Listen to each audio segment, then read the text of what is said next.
오늘 사무엘상 5장 말씀은요, 언약궤를 뺏긴 장면으로부터 시작이 됩니다. 언약궤를 어쩌다가 뺏겼습니까? 엘리의 두 아들 홈니와 비느하스가 전장에 이 언약궤를 가지고 나갔습니다. 이 언약궤가 있으면 하나님께서 도와주셔서 이스라엘이 블레셋과의 전투에서 승리할 것이다 라고 생각했기 때문입니다. 하지만 결과는 어떻게 됐습니까? 누가 이겼습니까? 블레셋이 이겼습니다. 그리고 언약궤는 뺏겼고요, 그 홈니와 비느하스는 전장에서 사망하게 됩니다. 전사했습니다. 그리고 이 소식이 이제 유대 진영으로 들려오기 시작합니다. 그 소식을 듣고 엘리가 깜짝 놀라 의자에 있다가 뒤로 넘어집니다. 그대로 목이 부러져서 죽게 됩니다. 비느하스의 아내가 만삭에 임신을 했었는데요, 소식을 듣더니 갑자기 조산기를 느낍니다. 그리고 아이를 낳다가 사망하게 됩니다. 죽기 전에 아이 이름을 이가봇이라고 짓는데, 이름의 뜻이 이스라엘 가운데 하나님의 영광이 떠났다라고 이름을 짓습니다. 집안이 하루아침에 풍비박산이 납니다. 이미 하나님의 경고가 엘리의 가정에 여러 번 있었습니다. 하지만 엘리는 그것을 무시했습니다. 그리고 홈리와 비느하스가 잘못을 하는 것을 수수방관하였습니다. 엘리의 가족들은요, 좀 이상합니다. 왜냐? 이들은요, 하나님과 관련된 일을 하는 사람들이었습니다. 그리고 하나님의 말씀을 늘 가까이 하는 제사장의 직무를 하던 사람이었습니다. 그런데 그렇게 하나님의 말씀이 가까운 사람들인데 하나님 말씀을 안 듣습니다. 하나님께서 거듭 경고하고 경고했는데 그 경고를 아주 우습게 여깁니다. 왜 그들이 이런 비극으로 인생이 치닫고 말았을까? 그들 마음 가운데 성령이 계셨는데 그 성령을 이들이 성령 회방죄로 밀쳐냈기 때문에 이러한 비극을 겪게 된 것입니다. 성령 회방죄는요, 성령이 없는 사람에게 나타나지 않습니다. 이미 성령이 임했지만 그것을 의도적으로 밀쳐내고 무시할 때 생겨나는 죄악입니다. 하나님께서는요, 성령을 통해서 우리를 인도하십니다. 그래서 지금 이 저녁에 이 자리에 와 있는 거, 성령이 여러분 마음을 이 가운데로 인도하셨기 때문에 올 수 있었던 겁니다. 성령께서는요, 그렇게 인도만 하시는 것이 아니라 우리 안에서 죄를 보면요, 회개케 하십니다. 그리고 하나님의 말씀대로 순종케 하시고 하나님의 선한 일을 하도록 우리를 도우십니다. 그래서 삶 속에서 그 성령님의 음성에 민감하게 반응하고, 그리고 성령님의 그 말씀에 대해서 우리가 순종으로 열심히 나아가면요, 우리 안에 성령의 능력이라는 것이 아주 커지게 됩니다. 반대로 우리가 성령님께서 우리를 인도하시고 끊임없이 말씀을 하시는데 우리가 그것을 무시합니다. 내 마음대로 살아야지, 내 뜻대로 살아야지. 그러면요, 성령님이 우리 안에서 점점 자취를 감춥니다. 우리 안에 회개할 수 있는 마음도 거둬들이시고요, 그리고 선한 일을 할 수 있는 그 능력도 가져가 버리십니다. 그렇게 해서 어떻게 되느냐? 신앙생활은 깊고 하나님은 오래 알았는데 꼭 엘리 제사장 같이 됩니다. 하나님의 어떠한 말씀에도 반응하지 못하는 그런 영적인 식물인간 상태가 되어버리는 것이 바로 이 성령 회방죄입니다. 엘리에게 이미 전조가 있었습니다. 제가 예전에 말씀드렸다시피 이 성령 회방죄는 단번에 찾아오지 않는다라고 전조가 있습니다. 하나님의 말씀과 이상이 쉬이 들리지 않았습니다. 그때 깨달아야 됩니다. 아, 왜 나에게 하나님의 말씀이 들리지 않을까? 성령님이 내 안에 지금 약해지고 계시는구나 라고 생각하고 성령님을 키워나가야 되는데 그냥 갑니다. 그리고 사무엘을 통해서 엘리 제사장 집안에 큰 재앙이 임할 것을 하나님께서 말씀하십니다. 그런데 그것도 무시합니다. 결국 말을 듣지 않자 블레셋의 손을 들어서 하나님께서 이 가문을 심판해 버리시는 겁니다. 우리도 신앙생활 할 때요, 엘리 제사장처럼 신앙이 무너지지 않을까 늘 살피고 늘 조심해야 합니다. 많은 그리스도인들이 하나님을 믿고 구주로 고백합니다. 지난주에 우리 마가의 다락방을 통해서 얼마나 은혜 충만, 성령 충만하였습니까? 그런데 우리가 우리의 삶의 자리로 돌아와서 그 성령과 면밀하게 교통하고 신앙을 성장시키려고 하면요, 그것이 잘 안 될 경우가 참 많은 것 같습니다. 여러분, 지난 한 주가 어떻게 살아오셨습니까? 그 마가의 다락방을 방에 주신 하나님의 은혜를 마음속에 깊이 채우면서 더 사모함으로 찾아오셔서 그렇게 하나님과 교제하시면서 살아가셨습니까? 제가 이번 주에 이제 새벽 예배를 이제 쭉 보니까 인원이 그대로더라고요. 좀 많이 오실 거라고 기대했는데 그래도 많이 오시긴 하셨습니다. 근데 그렇게 많이 늘진 않으셨더라고요. 다들 뭐 자기 있는 자리에서 최선을 다해서 하나님과 교제하고 계실 것이라고 생각이 됩니다. 그런데 사람이라는 게요, 참 쉽지가 않습니다. 머리로는 알고 있는데 자꾸 그 의지가 되지가 않습니다. 성경은 우리가 신앙적으로 멈춰 있는 것을 멈춰 있다라고 이야기하지 않습니다. 신앙적으로 퇴보되었다라고 이야기합니다. 그리스도인들은요, 성령을 받으면 자라나야 됩니다. 그리스도의 장성한 분량까지 끊임없이 몸부림치면서 자라나야 됩니다. 엘리 제사장의 경우를 보시면요, 엘리 제사장이 사실 특별히 잘못한 건 없습니다. 엘리 제사장 잘못을 한번 언급해 보십시오.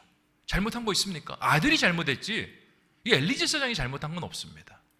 근데 엘리 제사장이 잘못한 것이 있다라면 신앙이 멈춰 있는데 그 멈춰 있는 신앙을 깨우지 않은 거예요. 하나님께서 끊임없이 네 신앙이 멈춰 있어, 너 지금 성장해야 될 때야, 끊임없이 사무엘을 통해서 말씀하시고 다른 여러 가지 환경을 통해서 말씀하시는데 가만히 있는 겁니다. 난 지금 괜찮아, 지금 평안해. 그러다 보니까 그의 영혼이 점점점 메말라가고 나중에는 하나님의 손길이 전혀 느껴지지 않을 정도로 그렇게 영적인 마비 상태로 떨어지는 것이 이 엘리의 모습인 것입니다. 그리스도인들은요, 신앙을 위해서 끊임없이 노력해야 됩니다. 여러분, 마가의 다락방에서 은혜를 받으셨으면요, 그 받은 은혜에 대해서 무겁게 느끼는 마음이 필요합니다. 하나님께서 은혜를 주셨으니 그 은혜로 한 달, 두 달 좀 그 은혜로 살다가 나중에 좀 은혜 좀 떨어지면 다시 주님 앞에 나아가서 은혜를 끌어올려야지. 주님께서 전혀 원하시는 방향이 아닙니다. 하나님께서 은혜를 주셔서 신앙을 확 끌어올리면요, 다음에는 더 신앙이 끌어올릴 수 있도록, 거기서부터 다시 제로 베이스로 출발하도록 하나님께서 그 신앙을 원하시는 겁니다. 감리교회 창시자 존 웨슬리는요, 그리스도인이 완벽할 수 있다고 이야기했습니다. 그래서 그가 쓴 책에 크리스찬 퍼펙션이라고 이야기를 했어요. 그리스도인들은요, 항상 자기가 갈 수 있는 범위 안에서 최대치를 올라가기 위해서 노력을 해야 되고요. 그리고 그 최대치에서 다시 그 다음날 다른 최대치를 향해서 끊임없이 나아가야 된다라고 이야기합니다. 그렇게 해서 그리스도의 장성한 분량에 우리가 다다를 수 있다라고, 완벽해질 수 있다라고 그렇게 이야기를 했어요. 사실 감리교도들은요, 장로교도들보다 굉장히 신앙에 더 열정적이고 뜨거운 사람입니다. 그 감리교도들을 영어로 뭐라고 하는지 아십니까? 메소디스트라고 해요. 메소드가 뭡니까? 방법이란 뜻이거든요. 이 존 웨슬리와 그 감리교도들이 하나님 말씀 듣고 그 말씀대로 살려고 몸부림치는 모습을 보고 사람들이 별명을 붙였습니다. 메소디스트라고, 저 방법론주의자들이라고. 마치 예수님을 쫓아서 예수님을 전파하는 그리스도인들을 보고 예수쟁이라고, 크리스찬이라고 부르는 것처럼 그렇게 그들이 별명이 붙여진 사람들입니다. 성령은 우리 가운데 와서 막 요동치고 싶어 하는데 나는 가만히 있으면요, 성령과 내가 함께 갈 수가 없습니다. 어린 자녀들 데리고 그 놀이동산에 가보신 적이 있을 겁니다. 그럼 어떻습니까? 놀이동산에 도착하자마자 애들이 와 하면서 정신없습니다. 이거 타야 된다, 저거 타야 된다. 아빠 팔을 여기 끌고 저기 끌고. 그래서 아빠들은 생각합니다. 한 살이라도 젊었을 때 애를 낳았어야 되는 건데 힘들어 죽겠네. 그렇게 애들이 발 맞춰 가는데 따라가지 않으면요, 금방 애 손을 놓고요, 그리고 아이와 나의 거리가 멀어지고 때로는 길을 잃어버릴 때가 있습니다. 성령님이 우리 가운데 들어오시면 마찬가지예요. 성령님은 끊임없이 움직이고 싶어 하시는데 우리가 정체되어 있고 멈춰져 있으면요, 성령님과 점점 이제 거리가 이격이 되는 겁니다. 그래서 성령 충만했던 사람이 언제 그랬느냐 하듯이 그 신앙의 모습들을 다 잃어버리는 것이 바로 이 엘리의 모습이 아닌가 생각이 됩니다. 사무엘서 저자는요, 엘리 사건을 보여준 다음에 그 다음으로 언약궤의 행방을 쫓아갑니다. 왜냐? 원래 하나님의 임재는 엘리 가운데 있었습니다. 근데 엘리가 죽고 나니까 하나님의 임재가 사라졌죠. 사무엘은 아직 어립니다. 하나님의 임재를 드러내기에는 아직 부족합니다. 사무엘서의 저자가 하나님의 임재가 어디로 흘러갔는가 고심하다가 보게 됩니다. 하나님의 임재가 언약궤를 따라서 블레셋 땅에 역사하기 시작하는 겁니다. 오늘 말씀에서 이 다곤의 신당에서 일어난 하나님의 역사는 바로 하나님의 임재가 여전히 살아있고, 그리고 그 임재가 어떻게 역사하는지에 대해서 우리에게 가르쳐주고 있는 말씀입니다. 오늘 읽었던 1절, 2절 말씀 다시 한번 읽어보도록 하겠습니다. 시작. 블레셋 사람들이 하나님의 궤를 빼앗아 가지고 에베네셀로부터 아스돗에 이르니라. 블레셋 사람들의 하나님의 궤를 가지고 다곤의 신전 들어가 다곤 곁에 두었더니. 아멘. 블레셋은요, 큰 성읍 5개가 있습니다. 가사, 가드, 아스돗, 아스글론, 에그론입니다. 가사는요, 요즘 가자 지구라고 하죠. 그 팔레스타인 지역, 그 지역을 이야기합니다. 이 5성읍에 5방백이 있었고, 이들이 서로 연합을 해서 이루고 있는 왕국이 어디냐? 블레셋 왕국입니다. 이 지역은 바다를 끼고 있었기 때문에 굉장히 문명적으로 발달할 수 있었고, 그리고 이스라엘은 여전히 이때쯤 청동기를 쓰고 있었는데 이미 철기 시대로 넘어간 그런 고도로 발달된 문명을 갖고 있는 지역이었습니다. 우리가 세계사 역사를 보면서 이제 문명이 발달되면서 나타나는 현상이 뭔지 아십니까?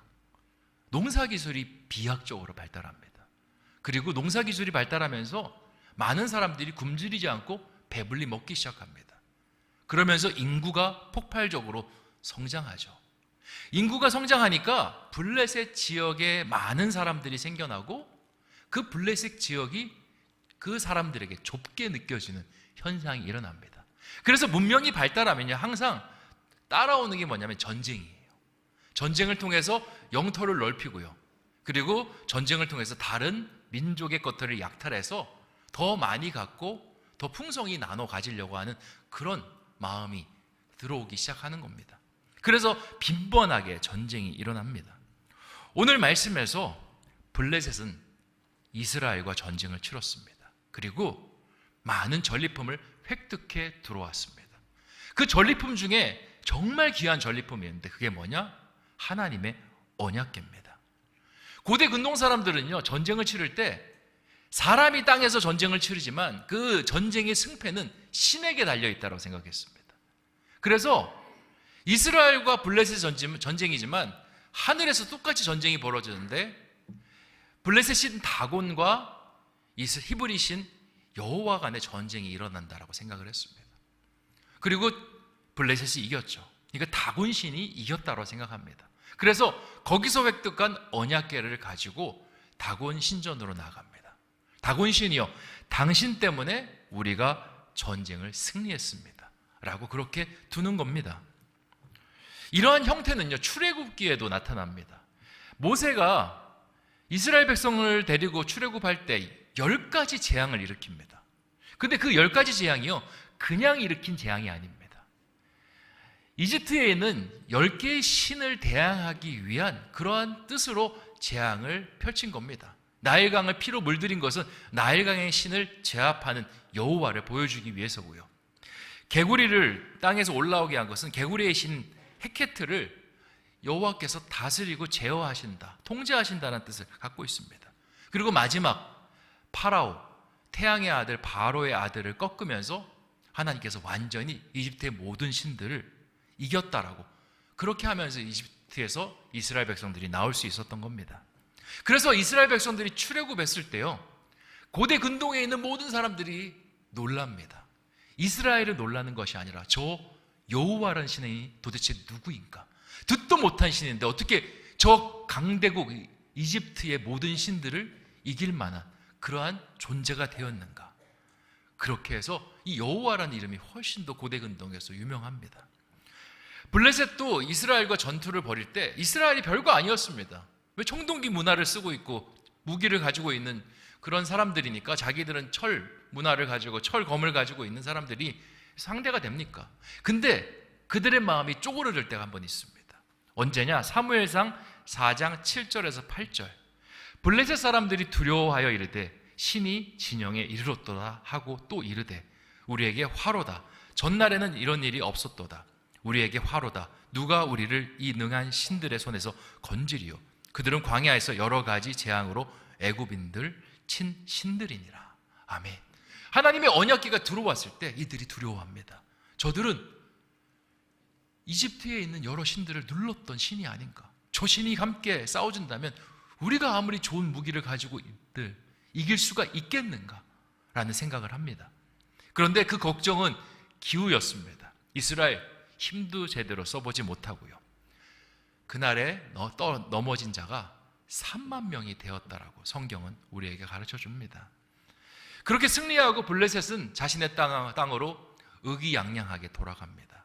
그리고 다곤에게 얼마나 우리 신 다곤이 위대한가, 여호와는 아무것도 아니다 라고 이야기하면서 일이 이렇게 종결이 됐습니다.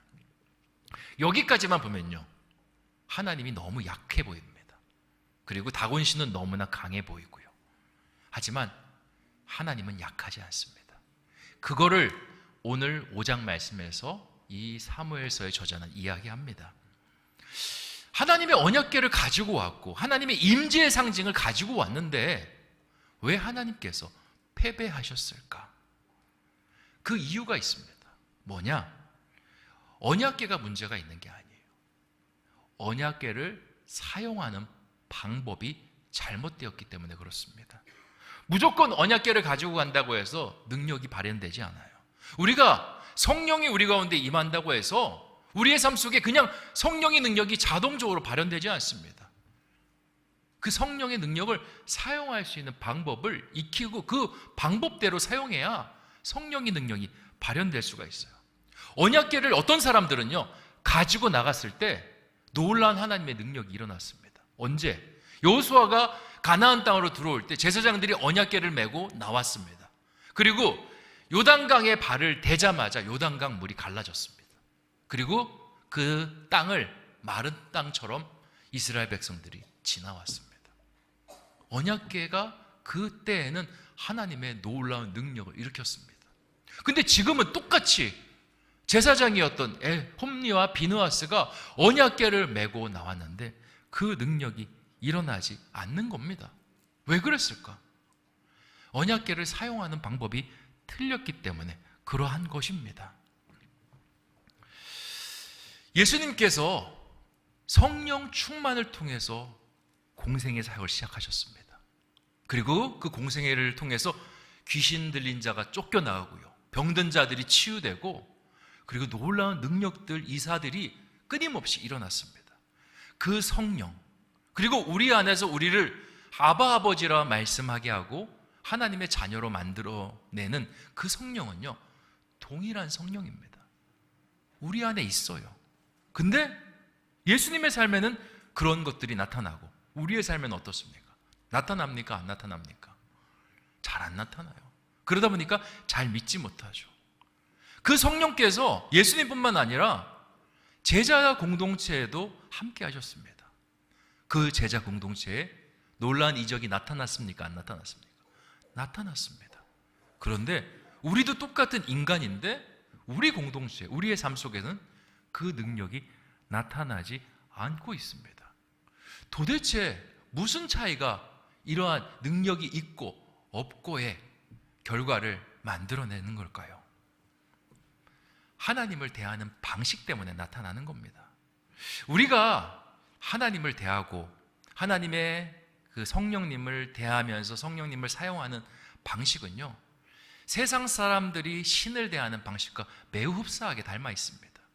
그러니까 오늘 말씀에서 다곤의 그 신들을 대하는 블레셋 사람들의 모습과 본래 이스라엘이 하나님을 대해야 되는 모습이 있는데, 우리는요, 블레셋 사람들이 신을 대하는 모습에 너무 닮아 있는 것을 봅니다. 어떻게 닮아 있느냐?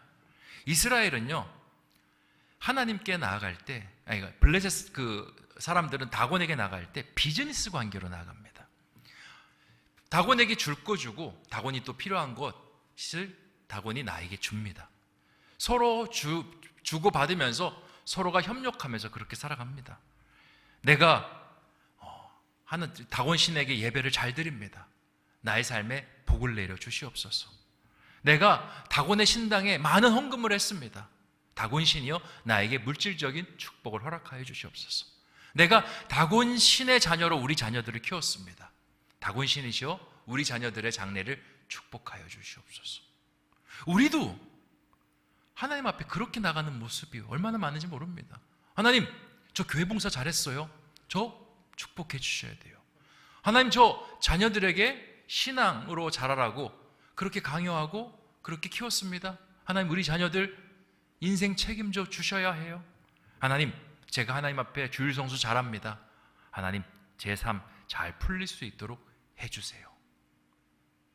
굉장히 우리가 하나님을 섬기는 방식이 마치 비즈니스 관계처럼 하나님을 섬기는 모습이 얼마나 많은지 모릅니다.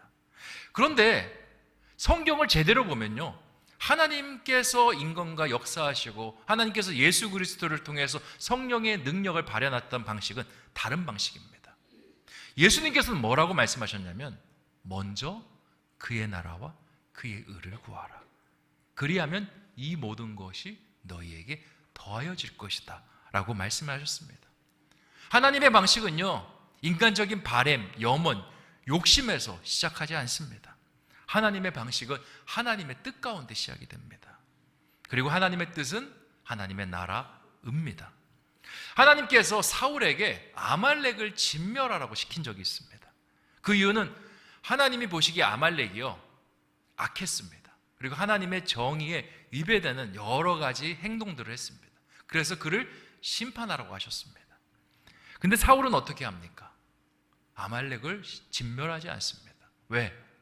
아말렉과 전쟁의 승리를 통해서 얻게 되는 전리품에 관심이 있었습니다. 그리고는 가축들, 여자들을 살려주고요. 그리고 아말렉의 아각 왕까지 살려줍니다. 왜 그렇게 했냐면, 이 사울이 왕이 되었을 때는 왕정 초기입니다. 왕정 초기 속에서 이제 왕국을 일으키려면 군사들도 많이 필요하고 여러 가지 능력 있는 사람들도 채용을 해야 됩니다. 근데 돈이 없습니다. 자신이 갖고 있는 돈으로 한다 한들 많이 할 수 없는 겁니다. 그렇다고 국민들에게 세금을 걷는다? 이제 새롭게 올라온 신생왕이 국민들에게 세금 걷는 정책을 한다라고 생각해 보십시오. 우리나라만 해도 지금 복지 정책은 많이 해도 세금 걷는 건 감세하고 있지 않습니까? 분명히 백성들이나 자기를 싫어할 것이라고 생각하고 있기 때문에 그 일들을 함부로 할 수가 없습니다. 어떻게 하면 좋을까 생각하다가, 그래, 저 아말렉을 쓰러뜨리고 저 전리품으로 군자금과 사람을 채용하는 돈을 쓰면 되겠다 라고 생각하고 아각을 살려들고 그들을 통해서 끊임없이 조공을 받으면 나의 어떤 왕궁의 기초를 온전히 세울 수 있을 것이다 라고 생각하고는 하나님 말씀을 듣지 않습니다. 그러다 보니까 하나님께서 그를 심판하시고 그를 왕가에서 더 이상 왕으로 섬길 수 없도록 만들어 버리십니다. 하나님께서는 에돔과 모함, 암몬은 절대 건드리지 말라고 하십니다. 왜냐? 그들은 너희의 형제다라고 말씀하십니다. 에돔은 에서의 자손이고 모압과 암몬은 롯의 자녀들로부터 파생된 민족입니다. 그래서 그들은 절대 건드리지 말라라고 말씀하십니다. 하나님의 뜻은요, 어디에 있는지 모릅니다. 하지만 하나님께서 그 뜻을 차근차근하게 잘 지켜내는 사람들에게서는 능력을 부어주십니다. 그리고 이스라엘이 말도 안 되는 이야기들인데, 에돔이 이스라엘을 공격할 때도 있었습니다. 모압도 마찬가지입니다. 근데 참고 하나님의 말씀을 들었을 때 하나님께서 이스라엘에게 평안과 평강을 허락하셨습니다. 또 어떨 때는 300명밖에 군사가 없습니다. 미디안 군대는 13만 5천 명이 쳐들어왔습니다. 하나님께서 그들과 싸우라고 말씀하십니다. 내가 너희와 함께하고 너희를 도와주겠다라고. 그러니까 결과가 어떻게 됩니까? 승리로 300명이 하나님의 영광을 드러내는 일들을 하게 되는 겁니다. 하나님의 방식은요, 딱 한 가지입니다. 하나님 말씀 듣는 거, 그리고 하나님 말씀대로 순종하는 거. 우리의 삶 속에 언약궤가 왔다라고 해서 그냥 언약궤가 발동하는 것이 아니라 똑같습니다. 언약궤가 왔을 때 듣는 건 먼저, 그리고 그 듣는 대로 순종하는 거. 이 방식을 아주 잘 사용했던 사람이 있는데 그게 누구냐? 다윗입니다. 다윗은요, 전쟁할 때마다 옆에 참모를 끼고 있었는데 그 참모가 제사장입니다. 전쟁하러 갈 때 제사장이 묻습니다. 지금 나가면 우리가 이길 것입니까? 질 것입니까? 하나님은 나가기를 원하십니까? 멈추기를 원하십니까? 나가라. 그러면 나가는 거예요. 심지어 이런 적도 있었습니다. 시글락에 있을 때 잠깐 자리를 비웠는데 아말렉이 쳐들어와서 부녀자들을 다 잡아서 이제 자신들의 부족이 있는 곳으로 포로로 끌려갔습니다. 그때 사람들이 돌아와서 이제 자녀들과 아내들이 아무도 없으니까 허망해서 분노에 차올라 이 다윗을 죽이려고 합니다. 돌을 쳐서 죽이려고 합니다. 그때도 다윗은 어떻게 하냐면 아비아달에게 시켜서 지금 이 아말렉을 쫓아가는 것이 맞습니까? 아닙니까? 물어봅니다. 이게 물어볼 일입니까? 부인을 뺏겼고 자식들을 뺏겼는데 당장 쫓아가야 되죠. 만약에 하나님께서 쫓아가지 말라고 하면 가만히 있으면 되겠습니까? 근데 다윗은 물어봐요. 하나님께서 쫓아가라. 그렇게 해서 쫓아가서 부녀자들을 구해냅니다. 다윗의 행동이 이해가 되지 않지만요, 다윗은 분명히 알고 있었습니다. 내 방식대로 해서는 성령의 능력이 전혀 나타나지 않아. 성령의 능력은 하나님의 방식대로 해야 돼. 그리고 하나님의 방식을 쫓았더니 다윗이 거기서 다시 왕이 되는 놀란 은혜를 입게 됩니다. 그 아말렉을 쫓아갔다가 그 아말렉의 모든 전리품들을 가지고 올라오다가 유다 지파에다가 줍니다. 유다 지파가 그것을 좋게 여기고 사울이 죽은 다음에 다윗을 불러들입니다. 거기서 다윗이 유다의 왕으로 먼저 등극을 해요. 그리고 거기 있다가 나중에 이스라엘, 통일 이스라엘의 왕이 되는 겁니다. 다윗은요, 지혜로운 사람입니다. 하나님의 능력이 어떤 조건에서 발동되는지 정확하게 알고 있었던 사람입니다. 우리 안에 성령님이 계십니다. 예수 그리스도 안에 계셨던 성령님, 제자 공동체에 있었던 성령님, 동일한 성령님입니다. 그 말은 그 능력이 우리에게도 동일하게 나타날 수 있다라는 것을 이야기합니다. 그런데 어떻게 그 능력을 발현할 수 있을까? 먼저 그의 나라와 그의 의를 구하며 하나님의 뜻을 온전히 쫓을 때 나타날 수 있는 겁니다. 3절부터는요, 하나님의 능력이 제대로 발현될 때 얼마나 강한지를 하나님께서 다시 보여주십니다. 우리 3절, 4절 말씀 다시 한번 읽어보도록 하겠습니다. 시작. 아스돗 사람들이 이튿날 일찍이 일어나 본즉 다곤이 여호와의 궤 앞에 엎드려져 그 얼굴이 땅에 닿았는지라.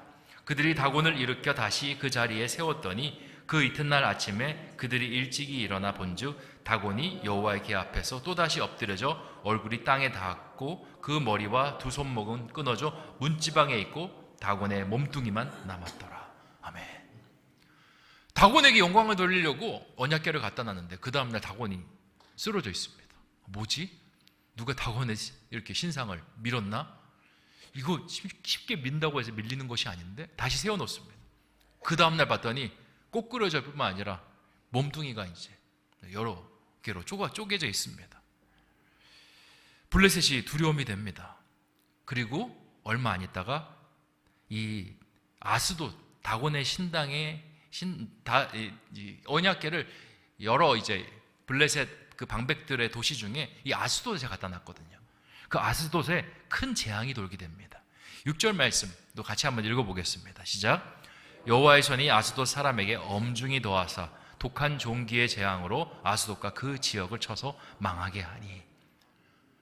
승전을 경험하고 그리고 다곤 신에게 영광까지 올렸는데 다곤 신당의 그 우상들은 넘어지고요, 마을은 황폐하게 됩니다. 종기가 나서요, 사람들이 고통 가운데 있습니다. 방백들이 회의를 합니다. 어찌할꼬? 그랬더니 이 아스돗 방백은 제발 좀 이 하나님의 언약궤를 좀 가져가라 그러는데 가드가 그러면 가드의 방백이 그럼 내가 가져가겠다. 뭐 그걸로 그렇게 하냐? 먼저 장자 방백이라 우리가 당신에게 양보했는데 당신들이 안 가지겠다 그러면 우리가 가져가서 우리의 승전을 축하하겠습니다 하고는 가져갑니다. 그랬더니 그 가드에도요, 사람들이 종기가 나서 어쩔 줄 몰라 합니다. 11절 말씀에 기록이 되어 있는데 제가 읽어보겠습니다. 이에 사람을 보내어 블레셋 모든 방백을 모으고 이르되 이스라엘 신에게를 보내어 그 있던 곳으로 돌아가게 하고 우리와 우리 백성이 죽임을 당함을 면하게 하자 하니 이는 온 성읍이 사망의 환난을 당함이라. 거기서 하나님의 손이 엄중하심으로, 엄중하게 하나님께서 임하셔서 이 가드에서도 더 이상 이 언약궤를 두지 못합니다. 그리고 한 번 더 옮깁니다. 에그론이란 지역으로 옮겼는데 거기서도요, 종기가 일어나고 사람들이 오히려 죽는 일들이 막 발생하는 겁니다. 그리고 결국 결정합니다. 이것을 본래 있었던 곳으로 돌려보내자. 이러한 일련의 사건들 속에서 하나님께서 보여주는 모습이 어떤 모습입니까? 하나님은 약하지 않다라는 겁니다. 그들이 이스라엘이 비록 하나님의 언약궤를 빼앗겼지만, 그리고 이스라엘이 블레셋과의 전투에서 패배하였지만 하나님은 여전히 강한 분이시고 그분이 마음만 먹으면 이 블레셋이란 나라는 통째로 날려버릴 만큼 그렇게 힘과 권능을 가지신 분이라는 것을 다시 한번 보여주고 있는 겁니다. 사랑하는 성도 여러분, 우리 안에 계신 성령님요, 바로 이런 분입니다. 지금 우리의 삶 속에서 그 능력이 나타나지 않아서 그런 거지, 그 능력이 나타나면요, 우리의 삶을 통째로 바꿔줄 수 있고요, 그리고 우리의 삶에 예수 그리스도께서 하셨던 놀라운 능력이 지금 당장도 일어나게 할 수 있습니다. 우리가 그렇게 하지 못하는 건 아까도 말씀드렸다시피 우리가 제대로 된 방법으로 성령님을 사용하지 못하고 있기 때문에 그러한 거예요. 오늘 이 저녁에는요, 우리 안에 있는 그 하나님의 능력, 성령의 능력을 사용하는 기도를 좀 드리고자 합니다. 어떻게 드리냐? 나로부터 시작이 되면 안 됩니다. 여러분 기도 제목들 다 있으시죠? 그 기도 제목 나로부터 출발하는 걸 지워버리세요. 예를 들어 자녀를 놓고 기도합니다. 나의 자녀죠. 하지만 그 자녀를 하나님 나라와 의의 방향을 맞춰서 한번 기도드렸으면 좋겠어요. 어떻게? 하나님, 이 아이 하나님께서 주신 아이입니다. 하나님의 꿈을 이루는 아이가 되게 하여 주시옵소서. 부모님도 그런 기도 많이 하지 않습니까? 이 자녀에게 만남의 축복을 주시옵소서. 근데 이렇게 기도하는 겁니다. 하나님, 우리 자녀가 세상 속에 만남의 축복을 만들어가는 자녀가 되게 하여 주시옵소서. 우리 자녀가 만나는 친구들이 하나님의 사람으로 변모되게 하여 주시옵소서. 뿐만 아니라 하나님, 우리 자녀가 하나님 세상 속에서 하나님의 나라를 이 땅 가운데 끌어오는 자녀가 되게 하여 주시옵소서. 하나님 안에서 비전을 품고 달려가게 하여 주시옵소서. 우리가 갖고 있는 사업장과 여러 가지 직장을 위한 기도 제목도 마찬가지입니다. 직장이 잘 되게 해주세요. 사업장이 풍성한 물질의 축복이 있게 해주시옵소서. 그 기도도 중요하지만 그거는 나로부터 시작돼서 만들어진 기도일 가능성이 높습니다. 그럼 어떻게 바꾸냐? 하나님, 저에게 이 사업장을 주신 뜻이 무엇입니까? 하나님, 이 사업장을 통해서 하나님 나라가 열리게 해주시고 이 사업장에 부어주시는 하나님의 축복을 통해서 하나님 나라를 이 땅 가운데 세우는데 아름답게 사용하게 하여 주시옵소서. 기존에 있는 기도들을 완전히 다 버려내라는 것이 아닙니다. 방향성을 바꾸자라는 겁니다. 건강도 마찬가지입니다. 건강해서 뭐 할 겁니까? 건강해서 꽃 구경 한 번 더 다니시고 단풍 구경 한 번 더 다니시려고 건강하십니까? 아니요. 하나님, 건강 가지고 주의 전 한 번 더 밝게 하여 주시고 하나님 건강 가지고 하나님 앞에 기도 한 번 더 드릴 수 있도록 인도하여 주시옵소서. 그렇게 바꾸자라는 겁니다. 그렇게 바꿔내기 시작하면 이제 하나님이 우리 안에서 그 능력이 발동되기 시작합니다. 그리고 반드시 여러분의 삶 속에 하나님의 놀라운 능력이 이루어질 것입니다. 처음에는 뭔가 막연하고요, 참 기도가 참 어렵다라고 생각이 될 수 있습니다. 그런데 하다 보면 그렇지 않아요. 하다 보면요, 이 기도가 늘어나기 시작합니다. 제가 예전에도 말씀드렸다시피 제가 우리 신성교회 올 때 기도를 드렸습니다. 하나님, 신성교회가 정말 새로운 담임 목사님을 찾고 있습니다. 정말 신성교회에 맞는, 그리고 교인들을 사랑하고 품을 수 있는 그러한 목사님을 보내주시옵소서. 제가 여러분과 똑같이 기도를 드렸다고 했죠. 만약에 제가 안 되더라도 저는 그렇게 생각했습니다. 하나님께서 내 기도를 응답하셨구나. 하나님의 능력은 나의 기도를 통해서 나타나셨구나 고백했을 겁니다. 하나님의 능력을 이루는 기도는 바로 이런 겁니다. 나로부터 출발하는 것이 아니라 하나님의 마음이 무엇인지부터 출발하는, 우리 자녀들을 향한 하나님의 마음이 있을 겁니다. 처음에는 모르지만 기도하다 보면 보입니다. 오늘부터 한번 그런 기도를 한번 드려봤으면 좋겠습니다. 분명히 여러분 삶 속에 하나님의 능력이 나타나실 것입니다. 그렇게 놀라운 능력으로 채워지는 복된 삶이 되시기를 주님의 이름으로 축원드립니다. 기도하겠습니다. 좋으신 아버지 하나님, 오늘 하나님의 기회가 빼앗겼지만 여전히 하나님의 궤 속에 담겨있는 능력은 충만한 것을 말씀을 통해서 보았습니다. 왜 이스라엘 사람들 안에서는 이 능력이 나타나지 않았을까요? 방법이 잘못됐습니다. 방법이 나를 향해 있었고, 내가 그 하나님의 궤를 전장 속에 가지고 나오면 하나님께서 그 모습을 보고 나에게 능력을 주시고 전쟁에 승리를 주실 거라고 생각했던 그 마인드가 하나님의 능력을 오히려 감퇴시키고 일으키지 못하게 만들었습니다. 우리가 하나님 앞에 나갈 때 때로는 이런 어떤 비즈니스 관계적으로 줄 거 죽고 받을 거 받자라는 마음으로 갈 때가 있습니다. 그렇게 나아가서는 절대 하나님이 응답하지 않습니다. 내 것을 내려놔야 됩니다. 받을 거를 생각하는 게 아니라 일단 드리고 하나님의 뜻을 쫓고 나가다 보면 하나님께서 채우십니다.